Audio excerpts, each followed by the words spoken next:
जय हिंद दोस्तों, कैसे हैं आप सभी लोग।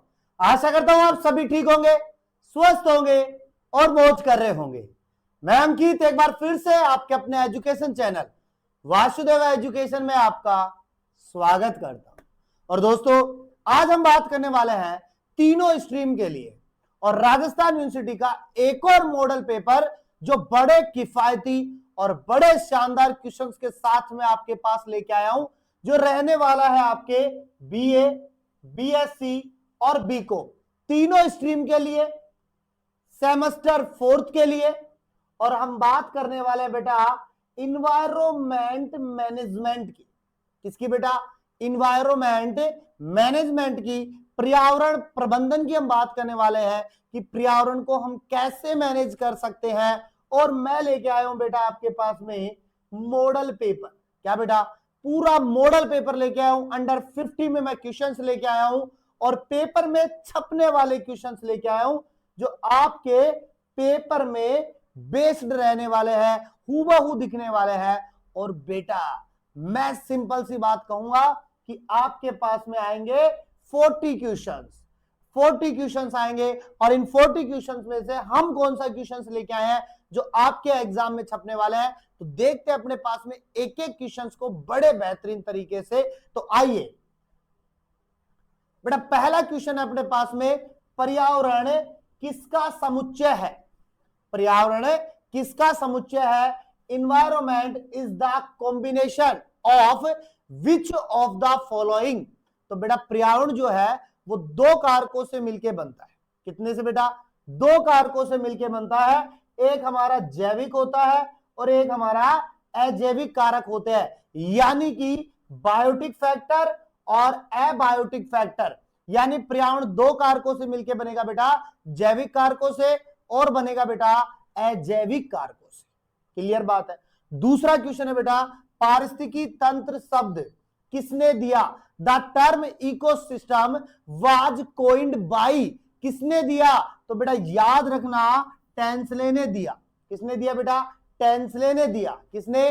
टेंसले ने। नाम याद कर लेना, बहुत काम का आने वाला है अपने पास में। नेक्स्ट क्वेश्चन है बेटा, पृथ्वी का सबसे बड़ा पारिस्थितिकी तंत्र कौन सा है? Which is the largest ecosystem on earth. यानी पृथ्वी पर कौन सबसे बड़ा है पारिस्थितिकी तंत्र में? तो हम कहेंगे बेटा महासागर। कौन है बेटा? महासागर। ओकेन जो है वो सबसे बड़ा पारिस्थितिकी तंत्र है। नेक्स्ट है बेटा, उत्पादक कौन होते हैं? उत्पादक कौन होते हैं? तो बेटा जितने भी हरे पेड़ पौधे हैं वो सब क्या है बेटा? उत्पादक। जितने भी हरे पेड़ पौधे हैं जो स्वयं भोजन बनाते हैं वो क्या है बेटा? उत्पादक है। और याद रखना, एक हमारे पास में उत्पादक होता है जिसे हम प्रोड्यूसर कहते हैं। दूसरा हमारे पास में बेटा उपभोक्ता होता है जिसे हम कंज्यूमर कहते हैं। थर्ड हमारे पास में बेटा अपघटक होते हैं जिन्हें हम डीकंपोजर बोलते हैं। और उपभोक्ता की अगर बात करें तो उपभोक्ता में हमारे पास में प्राथमिक उपभोक्ता, द्वितीयक उपभोक्ता, तृतीयक उपभोक्ता, प्राइमरी कंज्यूमर, सेकेंडरी कंज्यूमर और टर्सरी कंज्यूमर भी होते हैं। नेक्स्ट क्वेश्चन है बेटा आपके पास में, सबसे अधिक ऊर्जा किस ट्रॉफिक स्तर पर होती है? सबसे अधिक ऊर्जा किस ट्रॉफिक स्तर पर होती है? तो बेटा मैं कहूंगा उत्पादकों के पास में सबसे ज्यादा ऊर्जा होती है, क्योंकि आपको पता है कि सबसे पहले हमारे पास में पी यानी प्रोड्यूसर, फिर हमारे पास में पीसी प्राइमरी कंज्यूमर, फिर हमारे पास में एससी सेकेंडरी कंज्यूमर, फिर टीसी टर्सरी कंज्यूमर। तो यहां हमारे पास में 100 है, तो यहां हमारे पास में क्या होती जाती है? कम होती जाती है। 10% का नियम लग जाता है अपने पास में। और सबसे ऊपर जो जाती है अपने पास में उसके पास में सबसे कम ऊर्जा होती है। सपोजन ये हरे पेड़ पौधे हैं, इनके पास सबसे ज्यादा। अब इनको किसी शाकाहारी ने खाया तो फिर उसके पास में, इसको किसी मांसाहारी ने खाया उसके पास में, फिर इसे किसी सर्वाहारी ने कहा यानी शेर ने खाया तो उसके पास में सबसे कम ऊर्जा जाती है। नेक्स्ट है बेटा, खाद्य श्रृंखला की शुरुआत किससे होती है? आ फूड चेन बिगेन विथ। किससे होती है बेटा? तो याद रखना उत्पादकों से एक खाद्य श्रृंखला बनती है। किससे बेटा? उत्पादकों से, तो हमारे पास में ये एक खास श्रृंखला का भी उदाहरण हो जाएगा। पहले उत्पादक, फिर प्राइमरी कंज्यूमर, फिर सेकेंडरी कंज्यूमर और फिर टर्सरी कंज्यूमर। नेक्स्ट क्वेश्चन है बेटा आपके पास में, खाद्य जाल क्या दर्शाता है? एक तो था खास श्रृंखला जो हमारे पास में उत्पादक, primary consumer, secondary consumer, tertiary consumer पे जाता है। खाद्य जाल जो होता है कई सारी खास श्रृंखलाएं मिलकर के, कई सारे खाद्य श्रृंखलाएं मिलकर के, सपोज एक तो उत्पादक हो अपने पास में और इसके साथ में हमारे पास एक इधर खा रहा है, एक इधर खा रहा है, फिर इधर खा गया अपने पास में, फिर इसको इसने खा गया, ठीक है, फिर इसको किसी और ने खा रहा है, फिर उसको किसी और ने खा रहा है। तो ऐसे कई सारी खास श्रृंखलाएं मिलकर के क्या बनाती है? खाद्य जाल बनाती है। नेक्स्ट है बेटा, नाइट्रोजन स्थिरीकरण मुख्यतः किसके द्वारा किया जाता है? यानी कि N2 फिक्सेशन जो है वो किसके द्वारा किया जाता है? तो याद रखना बेटा, राइजोबियम के द्वारा। किसके द्वारा बेटा? राइजोबियम के द्वारा किया जाता है। किसके द्वारा? राइजोबियम के द्वारा नाइट्रोजन स्थिरीकरण किया जाता है। नेक्स्ट है बेटा, किस जैव भू रासायनिक चक्र का वायुमंडलीय चरण नहीं होता है? यानी कि सीधी बात है, कौन सा साइकिल जो है वो एटमॉस्फेरिक फेज का नहीं है? तो आप लिखना बेटा, फोस्फोरस साइकिल जो है वो जैव रासायनिक चक्र का पार्ट नहीं है। नेक्स्ट है, पारिस्थितिकीय संतुलन का अर्थ है इकोलॉजिकल बैलेंस मिल्स, यानी इकोलॉजिकल जो है वो किससे बैलेंस होती है? तो याद रखना बेटा, स्थिर पारिस्थितिकी तंत्र, यानी कि जितना स्थिर, जितना कांस्टेंट, जितना स्टेबल हमारे पास में इकोसिस्टम होगा उतना ही हमारे पास में पारिस्थितिकी संतुलन होगा। नेक्स्ट है बेटा हमारे पास में क्वेश्चन, पारिस्थितिकी किसका अध्ययन है? Ecology is the study of, ecology जो है वो किसका अध्ययन है अपने पास में? तो हम सिंपल सी बात कहेंगे बेटा, जीव एवं उनके पर्यावरण का अध्ययन, जीवों एवं पर्यावरण के मध्य होने वाला जो संबंध है वही पारिस्थितिकी का अध्ययन है अपने पास में। अपघटक किसे कहा जाता है? जो हमारे पास में जो टर्सरी कंज्यूमर जो बचा कुचा है उसको बिल्कुल डिकम्पोज करने का काम करते हैं। कौन करता है बेटा? तो मैं कहूंगा बैक्टीरिया एंड फंजाई, जीवाणु एवं कवक जो है वो अपघटक है अपने पास में। अब आप कहोगे सर घास की बात करूं तो घास मेरा उत्पादक हो जाएगा, घास क्या हो जाएगा? उत्पादक होगा। टाइगर, बाघ सर्वाहारी में आता है अपने पास में, तो ये टीसी में आ जाएगा, टर्सरी कंज्यूमर में आ जाएगा। बकरी की बात करें शाकाहारी होती है तो हम इसको प्राइमरी कंज्यूमर में रख देंगे। ये बच गया जो कौन है बेटा अपने पास में? डीकंपोजर है। कौन है बेटा? डीकंपोजर। नेक्स्ट क्वेश्चन है बेटा अपने पास में, ऊर्जा के 10% नियम का प्रतिपादन किसने किया? और मैंने अभी थोड़ी देर पहले कहा था कि जैसे जैसे हमारे पास में खास श्रृंखला के स्तर बढ़ते जाएंगे वैसे वैसे ऊर्जा की क्या होती जाएगी? हानि होती जाएगी। और वहां पे कौन सा नियम लगता है बेटा? 10% नियम। और ये दिया था बेटा लिंडमैन ने। किसने दिया था बेटा? लिंडमैन ने दिया था अपने पास में। नेक्स्ट क्वेश्चन है बेटा, रिन्यूएबल रिसोर्स, नवीकरणीय संसाधन कौन से? संसाधन दो होते हैं अपने पास में, एक नवीकरणीय होते हैं और एक अनवीकरणीय होते हैं। तो नवीकरणीय कौन से होते हैं बेटा? जिन्हें हम वापस से प्राप्त किया जा सकता है, जिन्हें हम वापस से प्राप्त कर सकते हैं, यानी सौर ऊर्जा, पवन ऊर्जा अपने पास में, इन्हें हम वापस से प्राप्त कर सकते हैं। नेक्स्ट क्वेश्चन है बेटा अपने पास में, निम्न में से कौन सा नॉन रिन्यूएबल स्रोत है, यानी जिसे हम वापस से प्राप्त नहीं कर सकते? तो बेटा आपका कोयला जो है उसे हम वापस से प्राप्त नहीं कर सकते। कोयला खत्म मतलब खत्म, एक बार बन गया दोबारा नहीं बनेगा, दोबारा से फिर प्रोसेस करना पड़ेगा फिर बनेगा। लेकिन कोयले से वापस कोयला थोड़ी बनाएंगे, नहीं बनाएंगे। लेकिन हम सौर ऊर्जा, पवन ऊर्जा इनसे बना सकते हैं, सौर ऊर्जा को, पवन ऊर्जा को। नेक्स्ट है, वनों का प्रमुख महत्व क्या है? Forest are important because they, तो हम कहेंगे बेटा मृदा अपरदन को रोकने का काम करते हैं। किसको बेटा? मृदा अपरदन को रोकने का काम कौन करते बेटा? वन करते हैं। नेक्स्ट क्वेश्चन की बात करें, चिपको आंदोलन किससे संबंधित है? तो सुंदरलाल बहुगुणा को आपने सुना होगा, अमृता देवी को सुना होगा आपने, और इन्होंने पेड़ों को बचाने के लिए अपनी जान दे दी थी। तो सिंपल सी बात है, वन संरक्षण के लिए, फॉरेस्ट कंजर्वेशन के लिए चिपको आंदोलन संबंधित है। नेक्स्ट है बेटा, पेयजल का मुख्य स्रोत क्या है? The main source of drinking water, तो हम कौन सा पानी पीते हैं बेटा? तो हम कहेंगे बेटा फ्रेश वाटर पीते हैं। कौन सा बेटा? फ्रेश वाटर, मीठा पानी पीते हैं, ना कि हमारे पास में समुद्री जल, ना बादलों का पानी, ना लावा। नेक्स्ट क्वेश्चन आता है बेटा अपने पास में बहुत शानदार सा, वर्षा जल संचय का अर्थ है रेन वाटर हार्वेस्टिंग मीन, यानी जल संचय जो करते हैं ना वर्षा वाला, उसका सीधा सा मतलब क्या है? तो हम कहेंगे बेटा collecting and storing rain water, वर्षा जल का संग्रह एवं संरक्षण करना अपने पास। नेक्स्ट है विद्युत तारों में किस खनिज का उपयोग होता है? जो हमारे पास में इलेक्ट्रिसिटी वायर है उसमें कौन से तार होते हैं? तो आप कहोगे साहब कॉपर के तार होते हैं, तांबा के तार होता है। और कई बार आपने देखा होगा कि जो तार हमारे पास में वेस्ट होता है ना उसको हम जला करके तांबा निकाल लेते हैं, फिर उसको मार्केट में बेच देते हैं। तो तांबा हमारे पास में मेन सोर्स हो जाएगा यहाँ पे।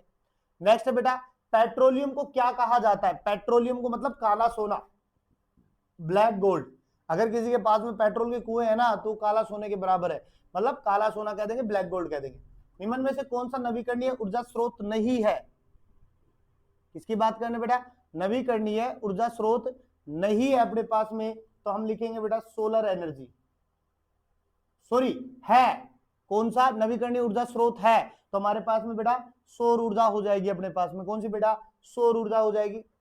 नेक्स्ट है बेटा प्राकृतिक संसाधनों का सतत उपयोग अर्थ है, यानी sustainable use of natural resource means, तो सीधी सी बात है वर्तमान एवं भविष्य की पीढ़ियों के लिए विवेकपूर्ण उपयोग, यानी आने वाली जो पीढ़ियां है, जो वर्तमान है, जो आज के समय में अपने पास में, उन लोगों के लिए शाब्दिक यानी पूरे पर्यावरण को बचाने का प्रयास।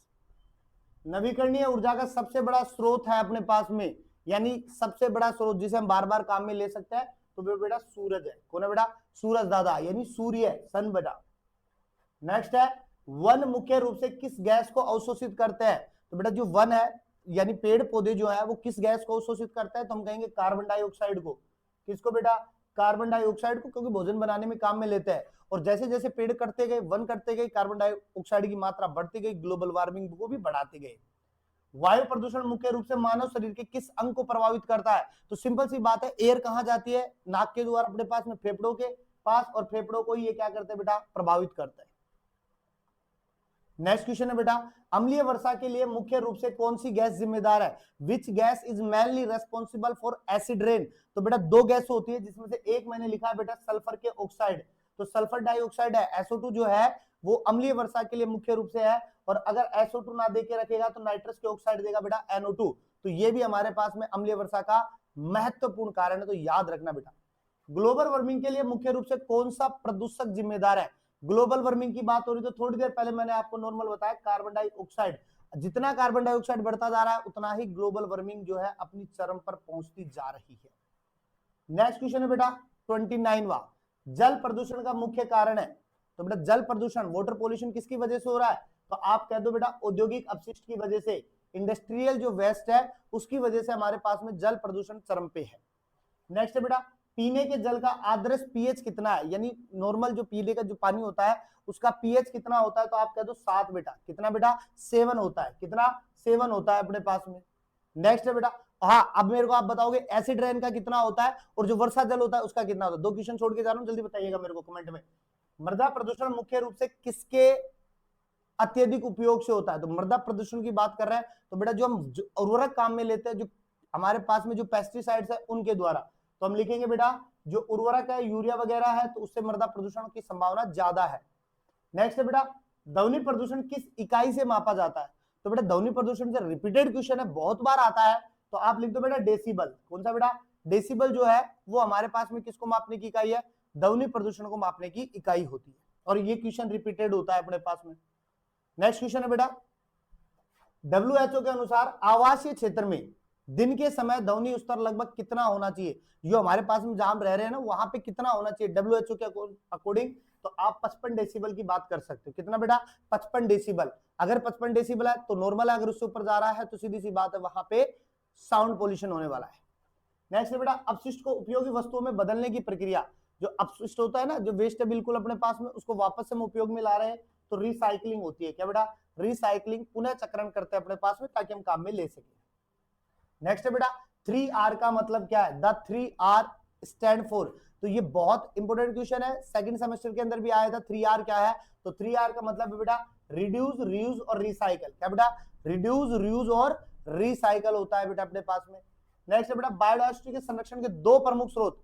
तो बेटा 2 प्रमुख तरीके अपने पास में, एक इन सीटू है और एक क्या है बेटा? Ex situ conservation. क्या है बेटा? एक तो इन सीटू कंजर्वेशन है और एक क्या है बेटा आपका? Ex situ conservation. Next question है बेटा आपका नेशनल पार्क किस प्रकार का कंजर्वेशन है? नेशनल पार्क की बात करें, जो राष्ट्रीय पार्क है वो किस प्रकार के संरक्षण में आता है? तो आप लिखो बेटा इन सीटू में। किसमें आते हैं बेटा? इन सीटू कंजर्वेशन में। किसमें? इन सीटू कंजर्वेशन में आता है। उसी प्रकार बॉटनिकल गार्डन किस प्रकार के कंजर्वेशन में आता है? जो वानस्पतिक उद्यान है वो किस प्रकार के संरक्षण में आता है? तो फिर आप कहोगे बेटा एक्स सीटू कंजर्वेशन में। किसमें? एक्स सीटू कंजर्वेशन में आते हैं। नेक्स्ट क्वेश्चन है बेटा अपने पास में, क्लाइमेट चेंज का मुख्य कारण। क्लाइमेट चेंज की बात कर रहा हूं बेटा मैं, क्लाइमेट चेंज की बात कर रहा हूं, जलवायु के परिवर्तन के मुख्य कारण की बात कर रहा हूं। तो जितनी भी ग्रीन हाउस गैसेज है अपने पास में, जो अपने पास में क्लाइमेट चेंज को प्रभावित कर रही है, और ग्रीन हाउस गैस का सबसे बड़ा उदाहरण आपके पास में बेटा CO2 होने वाला है। कौन सा बेटा? CO2। CO2 सबसे ज्यादा अपने पास में ग्रीन हाउस गैस में सबसे फर्स्ट नंबर पे है। ग्लोबल वार्मिंग का प्रमुख कारण, तो ग्लोबल वार्मिंग किसकी वजह से बढ़ रही है? मैंने अभी बताया था आपको बेटा, कार्बन डाइऑक्साइड की वजह से। किससे बेटा? कार्बन डाइऑक्साइड की वजह से ग्लोबल वार्मिंग बहुत चरम पे है। नेक्स्ट क्वेश्चन है बेटा अपने पास में, ओजोन लेयर किस परत में पाई जाती है? एक क्वेश्चन आएगा बेटा ओजोन लेयर से, ध्यान रखना। तो ओजोन लेयर पाई जाती है बेटा स्ट्रेटोस्फेयर में। किसमें बेटा? स्ट्रेटोस्फेयर में, समताप मंडल में पाई जाती है। ओजोन लेयर का मुख्य कार्य क्या है? किससे बचाती है? तो बेटा अल्ट्रावायलेट विकिरणों से बचाती है। अगर ओजोन परत नहीं हो तो अल्ट्रावायलेट विकिरण सीधी हमारे पास में आएंगे और हमें इफेक्ट कर सकती है। नेक्स्ट क्वेश्चन है बेटा आपके पास में, ओजोन लेयर डिप्लेशन का मुख्य कारण क्या है?